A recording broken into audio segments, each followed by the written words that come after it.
पण सांगायचं तात्पर्य एवढं, ते माल्ल्याला गेल्यानंतर काय नियोजन, म्हणजे माझ्या अंगावर काटा आला. स्वतःची सिक्युरिटी सोडून द्या, पण लोकांची जेवणाची सोय, लोकांची राहण्याची सोय, अकाउंट्स विभाग वेगळा, म्हणजे जेणेकरून जसं एक मिलिटरी कशी उभा राहते. मला वाटलं हिटलर इथं असणार म्हणजे बामसेफचे वामन मेश्रामच आहेत म्हणून सगळं घडा लागलं काय वाटलं. पण मेश्राम साहेब म्हटले मी हिटलर नाही आहे, ही एक सिस्टम आहे, एक डिसिप्लिन आहे. इथं हुकुमशाही नाही आहे, पण एक विचारशाही आहे.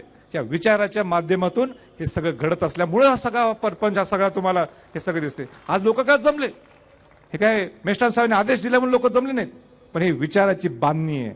हा विचार लोकांच्या पुढे आपण घेऊन निघालोय, एक बहुजनांचा विचार पुढे घेऊन निघालोय. आणि ह्याचंच एक प्रतीक, ह्याचंच एक उदाहरण मी स्वतः परवा मी बघितलं.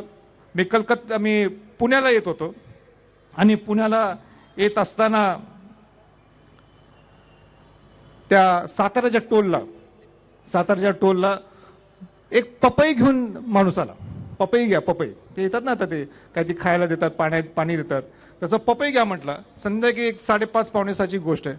मी म्हटलं काही नाही, मी गाडीत एसी चालू होता म्हणून मी आपलं जरा झोपलो होतो. परत ते खिडकीला टकटक केलं. मी म्हटलं नाही नको बाबा म्हटलं, आता पपई कुठे घेऊन जाऊ पुण्याला खायला म्हटलं.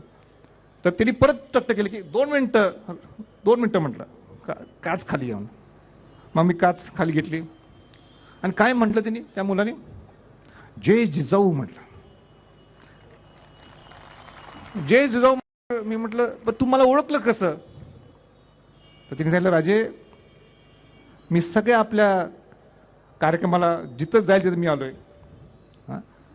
बामसेफचे कार्यक्रम मी केव्हा चुकवत नाही म्हणून मी आलोय, आणि म्हणून मला वाटलं की आपल्याला भेटावं. म्हटलं तू कुठलास, तो म्हटला साताऱ्याचा.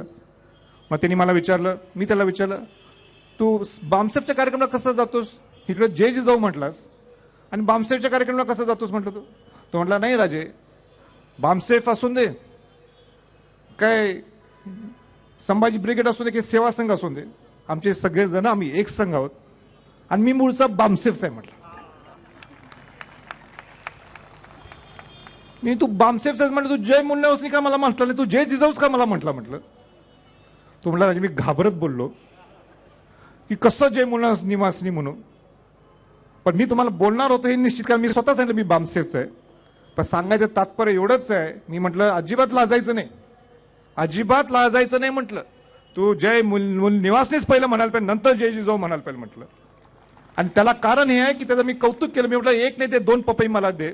खिशात जेवढे माझे पैसे होते त्यावेळी मी ते काढले आणि त्याच्याकडे दिले. तो म्हटला मी पैसे घेणार नाही राजे. मी म्हटलं हे तुझ्या कष्टाचे पैसे आहेत. बामसेफचा कार्यकर्ता असो काय संभाजी ब्रिगेडचा किंवा सेवा संघाचा कार्यकर्ता असो, कष्ट हे कशाही पद्धतीचं असो दे, हे कष्ट आहे. ते कष्ट हे मी कौतुक करतो त्या मुलाचं की त्या पपई विकताना सुद्धा त्यांनी दाखवून दिलं, मी पपई विकते, माझी घरची परिस्थिती हालाकीची आहे, पण मी विचारवंत आहे, मी विचाराचा पाईक आहे, मी शिवाजी महाराज शाहू फुले आंबेडकरांचा विचार घेऊन जाणारा राजे. म्हणून मी म्हटलं राजेना भेटल्याशिवाय मी पुढे जाऊ शकत नाही.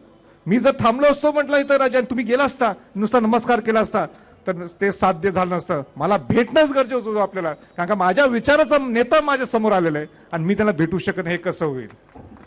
ही असे लोक तयार व्हायला पाहिजे, असे हजारो लोक तयार व्हायला पाहिजे. मी मग सांगतो मग बामसेफचं राज्य हे पूर्ण भारतात निश्चितपणाने येणार.